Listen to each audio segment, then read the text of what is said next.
Ursa company.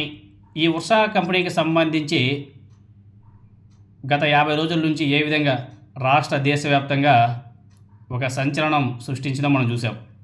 కూటమి ప్రభుత్వం విశాఖపట్నం లాంటి ప్రదేశంలో 60 ఎకరాల భూమిని రూపాయికే ఇచ్చేసింది.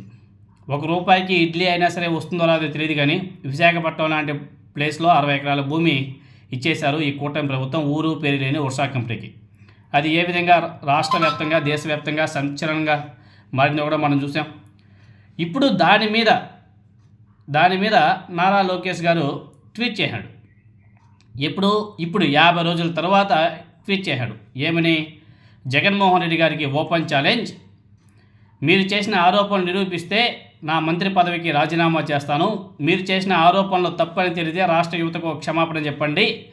ఆరోపణలు చేయడం, పారిపోవడం జగన్ రెడ్డికి కొత్త ఏమి కాదు. ఉర్సా కంపెనీకి విశాఖపట్నంలో ఎకరం రూపాయికే భూములు కట్టబెట్టారంటూ మీరు తీవ్ర ఆరోపణలు చేశారు. నేను స్పష్టంగా మరోసారి చెప్తున్నా, ఉర్సా కంపెనీకి విశాఖపట్నంలోని ఐటీ పార్క్ హిల్ నెంబర్ 3లో ఎకరం ₹1 చొప్పున 3.5 ఎకరాలు కేటాయించిన. కాపులపాడులో ఎకరం 50 లక్షల చొప్పున 56.3 ఎకరాలు కేటాయించాం. బురద జల్లి ప్యాలెస్లో దాక్కోవడం కాదు, చేసిన ఆరోపణలు నిరూపించండి. ఛాలెంజ్కి సిద్ధమా జగన్ రెడ్డి గారు? మీ 5 ఏళ్ల విధ్వంస పాలనలో ఒక కంపెనీ తీసుకురాకపోగా ఉన్న కంపెనీలను ఇతర రాష్ట్రాలకు తరిమేశారు. ప్రజాప్రభుత్వం ఏర్పడిన తర్వాత 20 లక్షల ఉద్యోగాల కల్పన లక్ష్యంగా పెట్టుకుని పనిచేస్తున్నాం. పెద్ద ఎత్తున పెట్టుబడులు రాబడుతున్నాం. కంపెనీలో రావడం, యువతకు ఉద్యోగాల అవకాశాలు రావడం చేసి మీరు తట్టుకోలేకపోతున్నారు. వాడండి, కాస్త రిలీఫ్ వస్తుంది అని చెప్పేసి లోకేష్ గారు నేను ట్వీట్ చేశాడు. లోకేష్ గారికి ఆరోపణలు వచ్చి 50 రోజుల పైన అయిపోయింది కదా. మరి ఈ రోజు గుర్తొచ్చిన ఉర్సా కంపెనీ మీద జగన్మోహన్ రెడ్డి గారు చేసినటువంటి ఆరోపణలు. ఒకవేళ ఆరోపణ అనేసి అనుకున్నామంటే జగన్మోహన్ రెడ్డి గారు దానికి సంబంధించి మాట్లాడి 1.5 నెల అవుతుంది. ఇప్పుడు మాట్లాడడం వెనుక నారా లోకేష్ నాయుడు గారి రహస్యం ఏందో ఒకసారి ప్రజలందరూ కూడా ఆలోచన చేయాలి. ఏమైనా కౌంటర్ ఇవ్వాలనేసి అనుకుంటే ఆ రోజే ఇచ్చుకోవచ్చు కదా. ఏ రోజైతే జగన్మోహన్ రెడ్డి గారు మాట్లాడాడో మరుసటి రోజే ఇవ్వచ్చు కదా. 50 రోజుల తర్వాత ఇవ్వడం వెనుక మతలబ్ ఏంటి? వీటన్నిటిని ఒకసారి పరిశీలన చేస్తే ప్రభుత్వంలో ఉన్నటువంటి వీళ్ళు 50 రోజుల క్రితం ఉర్సా కంపెనీకి ఎకరం ₹1 చొప్పున ఇవ్వడం జరిగింది. దానికి సంబంధించి జీవో కూడా ఇచ్చేశారు. దాని మీద ప్రజలు అదేవిధంగా రాజకీయ నాయకుల దగ్గర నుంచి తీవ్ర వ్యతిరేకత వచ్చేలోపు ఆ పాత జీవోలన్నీ కూడా కాల్చి చింపి పడేసి ఉంటారు. ఇప్పుడు మళ్ళీ కొత్త జీవో తీసుకొచ్చుంటారు. ఇదిగో వీళ్ళు చెప్పారు కదా 50 లక్షలు ఇచ్చాము, ₹1 ఇచ్చామని చెప్పేసి. ఆ విధంగా జీవోను కూడా వీళ్ళు మార్చేసి ఉంటారు. కాబట్టి ఇప్పుడు నారా లోకేష్ నాయుడు గారు 50 రోజుల తర్వాత బయటకు వచ్చి ఆయన ట్వీట్లు చేస్తున్నారు. చాలా స్పష్టంగా అర్థమవుతుంది. 50 రోజుల తర్వాత వీళ్ళు రియాక్ట్ అవడానికి గల కారణాలని ఒకసారి పరిశీలన చేస్తే చాలా స్పష్టంగా కూడా అర్థమవుతుంది. దానికి సంబంధించి మాజీ మంత్రి గుడివాడ అమర్నాథ్ గారు కూడా చాలా స్పష్టంగా మాట్లాడాడు. మనం చెప్పిన పాయింట్ ఆయన కూడా చెప్పాడు. ఆయన ఏమన్నాడంటే, ఉర్సా భూముల వ్యవహారంలో మంత్రి నారా లోకేష్ చేసిన సవాలుకు స్పందిస్తూ ఈ ప్రకటనను విడుదల చేస్తున్నాను. నా సవాల్ని స్వీకరించాలని చెప్పేసి నారా లోకేష్కి డిమాండ్ చేస్తున్నాం. ఉర్సా కంపెనీకి విశాఖపట్నం ఐటీ హిల్లో ఎకరం ₹1 3.5 ఎకరాలు, కాపులపాడులో ఎకరం 50 లక్షల చొప్పున 56.36 ఎకరాలు కేటాయించామంటూ మీరు ప్రకటించడం ఏంటి? దీనికి సంబంధించిన జీవో విడుదల కాకుండా ఇప్పుడు మీరు చెప్పడం ఏంటి?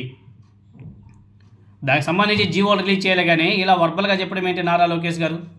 అంతేకాదు, ఇంకా కుంభకోణం బయటపడ్డ దాదాపు 50 రోజులు దాటిన తర్వాత ఇప్పుడు ప్రకటన చేయడం ఏంటి? దీని వెనుక నడిచిన తతంగం ఏంటి నారా లోకేష్ నాయుడు గారు? అదేవిధంగా ఉర్సాకు కేటాయించిన భూమి రేటు విషయమై 50 రోజులుగా గప్చిప్గా వ్యవహరించాలంటే మీరు ఇవాళ అకస్మాత్తుగా మీ బినామీ కంపెనీ గత ఏప్రిల్ 21 నాడు విడుదల చేసినటువంటి ప్రకటననే మీరు యథాలాపంగా మాట్లాడుతున్నారు. అంటే ఈ వ్యవహారంలో మీరు మూసేశారా? ఫైళ్ళు చించేసిన, తగలబెట్టేసిన స్కిల్ స్కామ్ తరహాలో బయటకు వస్తాయి కదా. ఎందుకు మీరు అంత ఆత్రంగా పాతవన్నీ కూడా చింపేసి కాల్చేసి ఇప్పుడు కొత్త జీవోలు తీసుకొచ్చి అవి కూడా బయట పెట్టకుండా వర్బల్గా మాట్లాడుతున్నారు ఏంటి నారా లోకేష్ నాయుడు గారు అనేసి ప్రశ్నించాడు. తర్వాత మీరు 2024 అక్టోబర్ 25న అమెరికాకి వెళ్ళారు కదా నారా లోకేష్ గారు. 2024 సెప్టెంబర్ 27న అమెరికాలో ఉర్సా రిజిస్టర్ అయింది. 2025 ఫిబ్రవరి 12న హైదరాబాద్లో ఉర్సా ఈ కంపెనీ ప్రారంభమైంది. ఈ పరిణామాల వెనుక అసలు రహస్యం ఏంటి? అదేవిధంగా 2025 ఏప్రిల్ 10వ తేదీన చంద్రబాబు నాయుడు గారి అధ్యక్షతన ఎస్ఐపిబి సమావేశమై గ్రీన్ సిగ్నల్ ఇచ్చేయడం, ఆ తర్వాత ఏప్రిల్ 15న క్యాబినెట్లో ఓకే అని వెంటనే జరిగిపోయాయి. ఏమిటి మీకు అంత ప్రేమ? అదేవిధంగా 5,728 కోట్ల పెట్టుబడి పెడతామని చెప్పేసి ముందుకు వచ్చేటువంటి ఈ ఉర్సా కంపెనీ కేవలం 10 లక్షల రూపాయల ఆథరైజ్డ్ క్యాపిటల్కు ₹1,00,000 పెయిడ్ క్యాపిటల్ని మాత్రమే కలిగి ఉండడం వెనుక అర్థం ఏమిటి? అలాంటి కంపెనీకి 3,000 కోట్ల భూములు అప్పడంగా ఇవ్వడం ఏంటి నారా లోకేష్ గారు? అదేవిధంగా ఉర్సా చేసినటువంటి ప్రాజెక్టులు ఏంటి? ఆ కంపెనీ సృష్టించిన టెక్నాలజీ ఏంటి? మీరైనా ఏమైనా చెప్పగలరా? అదేవిధంగా 5,000 కోట్ల కంపెనీ హైదరాబాద్లోని ఒక మిడిల్ క్లాస్ అపార్ట్మెంట్లో ఉంది. ఒక కుటుంబం ఎంత కరెంటు బిల్లు కడుతుందో అంతే ఈ కంపెనీ కూడా కడుతుంది. ఇలాంటి కంపెనీకి 3,000 కోట్ల విలువైన భూములను అప్పగించడాన్ని ఏ రకంగా సమర్థిస్తారు? ఉర్సాకు ఎకరా 50 కోట్లు విలువ చేసే 60 ఎకరాల భూమిని అప్పనంగా ఇస్తున్నారు. మరి ఎవరికైనా ఇలాగే ఇస్తారా? అది కూడా చెప్పాలి కదా. తర్వాత ఉర్సా కంపెనీకి చెందినటువంటి సతీష్ సబ్బోరి 21వ సెంచరీ ద్వారా ఎంతోమందిని మోసం చేశారని, విజయవాడ ఎంపీ కేశినేని చిన్ని కూడా ఇందులో పాలు పంచుకున్నాడని మాజీ విజయవాడ ఎంపీ కేశినేని నాని గారు చేసినటువంటి ఆరోపణల మీద మీరు ఎందుకు దర్యాప్తు చేయడం లేదు? కేశినేని చిన్ని ద్వారా సతీష్ సబ్బోరితో ఈ కంపెనీని సృష్టించి దాని ద్వారా విశాఖపట్నంలో విలువైన 60 ఎకరాలు కొట్టేశారన్న ఆరోపణల మీద మీరెందుకు మౌనం వహిస్తున్నారు? ఈ కంపెనీ వ్యవహారానికి సంబంధించి మొత్తం ఫైళ్లను బయటపెట్టండి. అంతేకాదు ఒక సిట్టింగ్ జడ్జితో విచారణ కూడా సిద్ధం చేయండి. అప్పుడు మాట్లాడుకుందాం నారా లోకేష్ నాయుడు గారు. అంతేగాని ఇలా వర్బల్గా ఒక ట్వీట్ చేసి ఎటువంటి ఎవిడెన్స్ లేకుండా ట్వీట్ చేసి ప్రజల్ని మభ్యపెట్టాలని చెప్పేసి చూస్తే మాత్రం ఎవరు కూడా చూస్తూ ఊరుకోరు. ఆ ఉర్సా కంపెనీ గురించి మీరు చెప్పారు కదా, ₹1,00,00,000 ఇచ్చా, 50 లక్షలు ఇచ్చామనేసి. మరి అదే రేటుకి మిగతా కంపెనీలు కూడా ఇస్తారా?